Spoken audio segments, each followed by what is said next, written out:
Okay, here's a brief presentation on floating and positioning. You should have read this chapter thoroughly, maybe even reviewed it. We'll do exercise right after this. Want to get this away really early in the week, out of the way really early in the week, so you can get going on moving your photos into your resume. That should be the goal with this floating work. Positioning, will you use it? Maybe, maybe not. Still good to know. And there's some extra credit options in the exercise that comes up. And then we're going to move ahead to navigation, which is you should get to right away also. So floating and positioning. Use floating with navigation. That's why I mentioned it. It's ways to break out of the HTML flow. To this point, imagine the pages that you've created.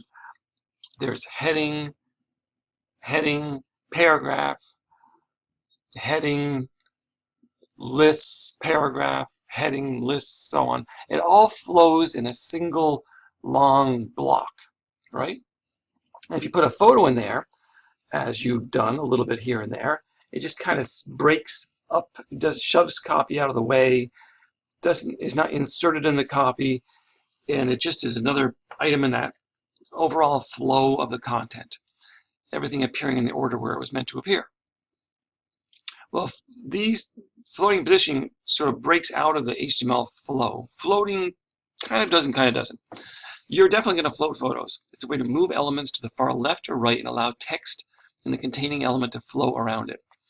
If we float an image, which is typically what we do, but we can float text boxes too, it stays in the element where it originated, but it moves to the left or right, and the text flows around it. Positioning, though, allows us to move the element completely out of the flow, anywhere on the page, anywhere in the viewport, the browser window.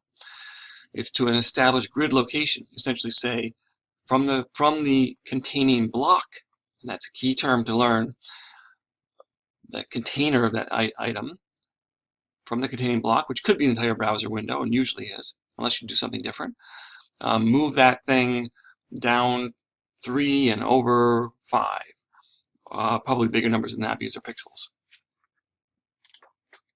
So simple image float, we have a choice. Our float commands, and this is all done in CSS obviously. It could just be IMG if there's just one image there. The image probably has an ID of some kind, or perhaps is in a div with a caption at the same time. That would all be fine. Float right, and then you get a margin, and maybe the margin top goes to 0. We'll be doing exercise where this makes a little more sense. We can float text, like inline text, or it doesn't have to be inline.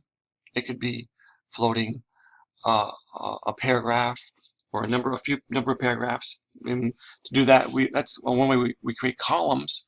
Multiple columns is with floating. So we're going to be doing this in our exercise. We have a span, which is some text within a paragraph, which I've given an ID of contact to, so I can name it and do something with it. Then in the CSS, I say hashtag contact, in other words, that thing there.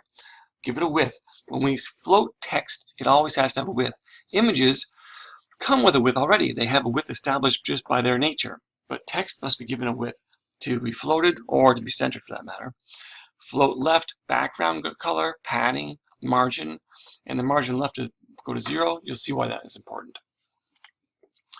Floating block elements, columns. We can float one div and add a wide margin on the side of it. We can float both divs. We can make 2 divs of text and float one to the left, one to the right. We can float one to the left, float both to the left or right. We float one way, float one the other way. It all can establish the same appearance. The idea is we can set things to certain sizes and then use floating and then use margins to force text around and essentially making columns. We have to calculate the width carefully with floated elements.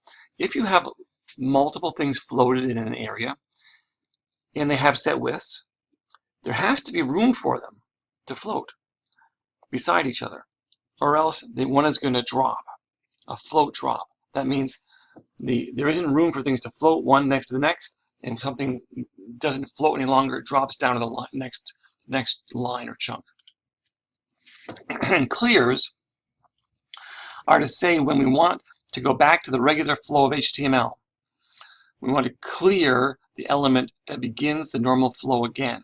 So we have a clear command. And positioning. you'll read your text about kinds of positioning. You are almost certainly going to use, in anything, if you do use positioning, you use absolute positioning. It sets a grid measure, as I mentioned, from top, left, or right, but usually left, for an element to be placed. It takes the element completely out of the HTML flow.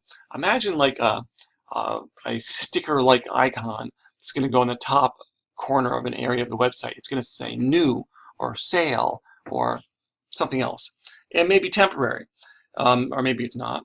But in any case, it's a piece of art. It doesn't have to be art, but it usually is, which is moved to a certain position on top of something else. That's why we use positioning. Absolute positioning, this is how it works. We're going to be doing this one. I have a warning paragraph, right? A paragraph with an ID of warning, and I set the position to absolute, and I tell it from the top, move this far, from the left, move this far, and I could do some other styling at the same time. More on positioning. There's a lot more about positioning to really use it, including understanding containing blocks. If you want to do the extra credit on this assignment that's coming up, you're going to have to understand this and read through this carefully.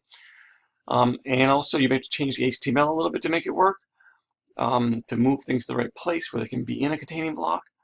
And then you have to have the unmoved relative position trick, which your author suggests, and read about that. Oops, sorry, excuse me.